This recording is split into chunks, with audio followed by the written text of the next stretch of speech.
С начала года в регионе произошло 753 чрезвычайных происшествия и 393 пожара. Спасение сотни человеческих жизней в честь профессионального праздника о самоотверженных спасателях, героях нашего времени.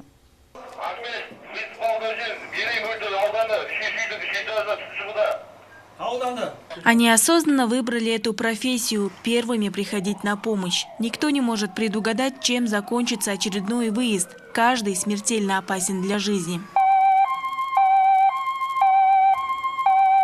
Многие из них мечтали стать спасателем с раннего детства. К примеру, как командир отделения службы пожаротушения Данияр Ибраев. За 11 лет службы немало пришлось пережить, но, признается пожарный, никогда не думал бросить работу. В эту сферу я пришел в 2008 году. Конечно, это совсем нелегкая работа. Бывает, многим приходится жертвовать. Однако, я с детства мечтал стать пожарным. Когда едешь на вызов, никогда не знаешь, с чем придется столкнуться. Всегда думаешь прежде всего о том, чтобы не было пострадавших. Потому что для нас самое главное – это спасти человеческую жизнь.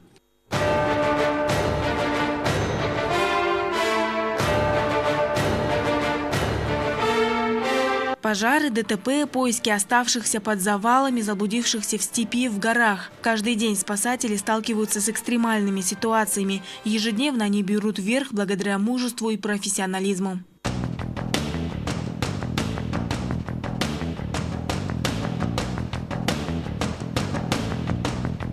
О героизме сотрудников этого отряда ходят легенды. 24 часа, 7 дней в неделю они готовы прийти на помощь всем, кто остался в беде.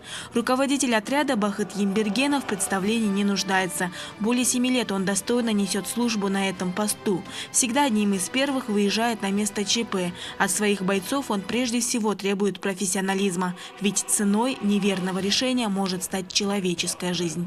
В соревнованиях Каспаса наш отряд всегда был в пятерке лучших отрядов спасательных. 2017 год, когда у нас упала труба городского ТЭЦ, были пострадавшие. Мы 18 часов работали без перерыва, нашли тело погибшего. Это в 3-4 метрах в глубине под землей. Их кредо – прожить одну жизнь, спасая тысячи других. Они не ждут награды. Лучшая награда за ежедневные подвиги не медали, а простое человеческое спасибо. Это те люди, которые приезжают на помощь первыми. Хочу пожелать, чтобы у нас с ними было как можно меньше встреч. Спокойной службы нашим спасателям. Поздравляю, здоровья всем спасателям. Хочу им сказать большое спасибо за отважность и высокий профессионализм.